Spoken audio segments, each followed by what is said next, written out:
Good morning and welcome back to the channel. If you're watching for the first time, welcome.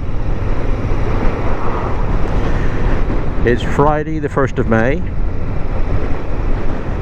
and I'm just off to the Old Boys reunion. It's a little breakfast that retirees from where I used to work meet up first Friday of each month for a cup of tea, chinwag on the good old days, and really just to get together, a bit of a social. So it's something that I like to go to where I can and make sure that I get to see as many of my old colleagues as I possibly can, which is good. It's good stuff. Really enjoy it.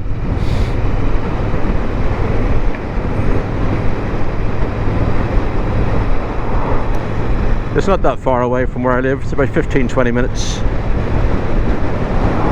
and the weather is glorious, so it would be a shame not to, wouldn't it?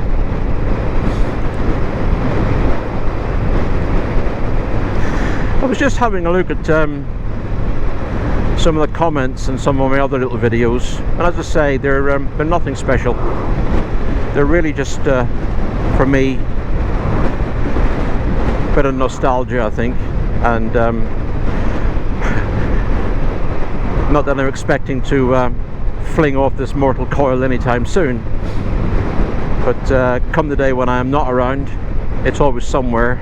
If the kids want to, I'm going to have a little look and see what Dad used to get up to in his retirement. They can.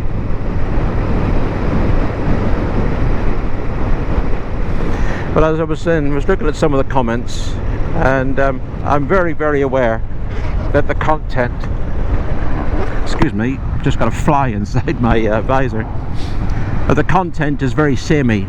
It's actually quite boring, and in so much as it we've got people who do come back to the channel regularly, even those of you who do look at it are going to get to a point where you think, no, this is just boring. And I totally understand that. So one chap, he said, have you ever thought about doing a review on the gear you use when you're out riding? And I thought about it, because I very much bike on a budget. I'm on a pension. I'm not going to claim poverty by any stretch of the imagination.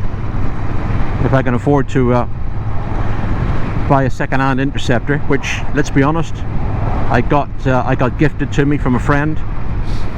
I paid £3,000 for the bike, 2020 model, with only 1,400 miles on the clock, and I've just gone over 4,000 miles on it now, so I do get out and use it where I can. But the thing I did find very, very surprising when I came back to biking, the last time I rode, would be probably 15 years ago, before I retired. And it was the price of the gear. It was, I think, like everybody, when you get a new bike or you start a new hobby, you want to go and buy new, don't you? You want to buy the trendy stuff. I found the prices astronomical. And so I did a bit of shopping around, and I actually found out that they didn't have to be. You can bike reasonably safely on a budget, and I know some might say, well, what price do you put on safety? I totally understand that, but if you actually don't have the financial backings behind you to buy the best gear out there, then you buy what you can afford. And I did go shopping around. I went to was a sports bike shop, I believe it's called, Infinity. Is it J&A, or I can't remember the name of them. So I did go and have a look around some of the shops, and actually I was quite surprised. If you look, you can find. There's no doubt about it. So I didn't buy the most expensive gear in the world. The helmet I got is an HJC. Sun visor built in, is a chin flip. I much prefer chin flips, I always have done. and I think that was about 170 quid, I think. I bought myself a Wise jacket. If I'm honest, it was huge on me. I looked at sort of the 3-layer, so winter, summer, autumn, with the fleece built in. You could take the fleece out of it, but when I took the fleece out of it and I was riding, it bellowed like a parachute. It was huge. So on my I was in the market for a new jacket, and again, you know, nothing overly expensive. I just wanted something with a little bit of shoulder and elbow armour. If I wanted back armour, I could buy that separately if I wanted to. And I got myself a lovely little jacket. Reek, I don't know how to pronounce it. And I got that from Sports Bike Shop. That was on sale. And nice little jacket. And I think that cost me, I'm going to say £120, and it's been excellent. It's been a lovely jacket. It's got air vents in it. If I'm honest, in the really hot weather it can get a bit sweaty. I don't think it breathes as well as it could, but as long as you're moving, it's not too bad. There we go. Stop off. But yeah, it's been a comfortable jacket. It really has replaced the Vice jacket very well.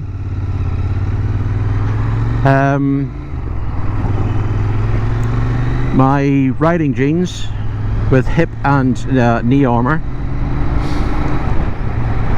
came off Amazon.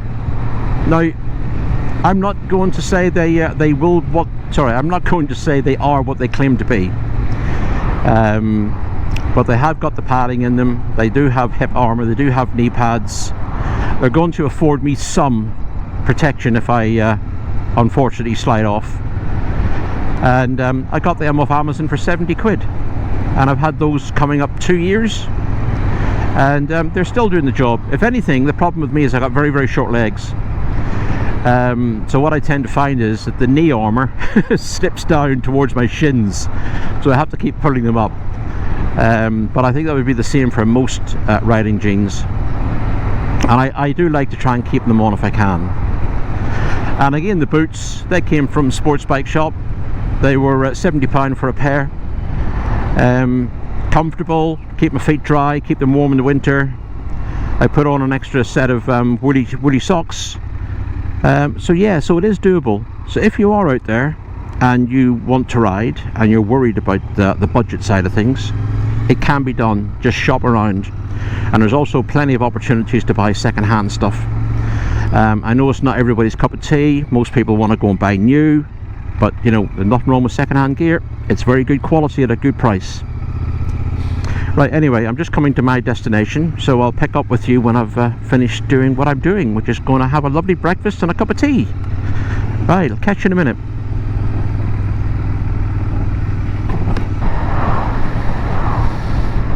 Right, well, that was a very nice catch up. You always worry because I'm talking about colleagues who are now retired, and you always worry that every month when you turn up there might be an empty seat.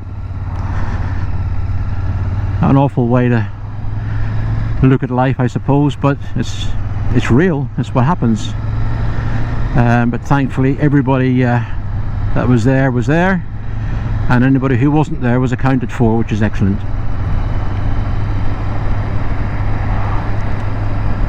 A bit of nostalgia. I know people do say that to move forward you shouldn't look to the past, but it really is nice to catch up and reminisce on what would have been the good old days. Anyway, yeah, back to biking on a budget and gear. So getting myself back on the bike, I would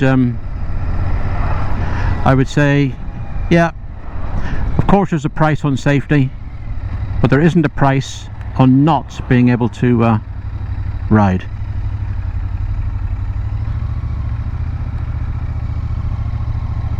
if you shop around and you're sensible, you can get yourself back on a bike for a few £100, and that will certainly serve a purpose. So all told, I suppose really I probably spent 400, 500 at the most on a new helmet which came with pin lock and sun visor, 3-season jacket, my riding jeans with the armour, Amazon, and the boots, as I say, I got from Superbike Shop. That was over at Reading, and it's probably £400 or £500. Kitted me out fully. Oh, I'm not forgetting the gloves. I think I got those for about £20 from Oxford. Sorry, not Oxford. Infinity. So that's what I did. So it's doable. So biking on a budget, yep, you can do it, and it doesn't matter whether or not you're wearing a £3,000 jacket, or in my case £120 or thereabouts jacket. It doesn't take away the fun of getting out on two wheels and enjoying it. I think for me, probably the single most expensive investment in motorcycling, after the bike of course, was my GoPro. I used to have a GoPro 10, which, if I'm honest, did the job, but it used to stop, just for no reason. It just used to stop recording, which didn't help what I was trying to do. And a lot of people, when I looked at the research on YouTube, etc., a lot of them used the DJI adventure cams. They all sang the praises, but I had already bought into the GoPro platform, and I bought the media mod that it goes around the camera, so I can plug in the microphone. And I thought, do I just get rid of it all and get another system? And I thought, you know what, let's just stick with the GoPro. And yeah, I got the GoPro 13 for Christmas. And the biggest problem not the biggest problem, but one of the problems that I had with the 10 was that the batteries would only give me about 35 to 40 minutes of recording. So trying to keep the camera running for a full journey was no good, so it had to go on the quick shot, so you just started it when you wanted it and you turned it off when you didn't. The 13, with the new battery technology, although it's still not as good as DJI, so DJI gives me close on to an hour's running easily. I have had as much as an hour and a half from a single battery. So yeah, that's much better.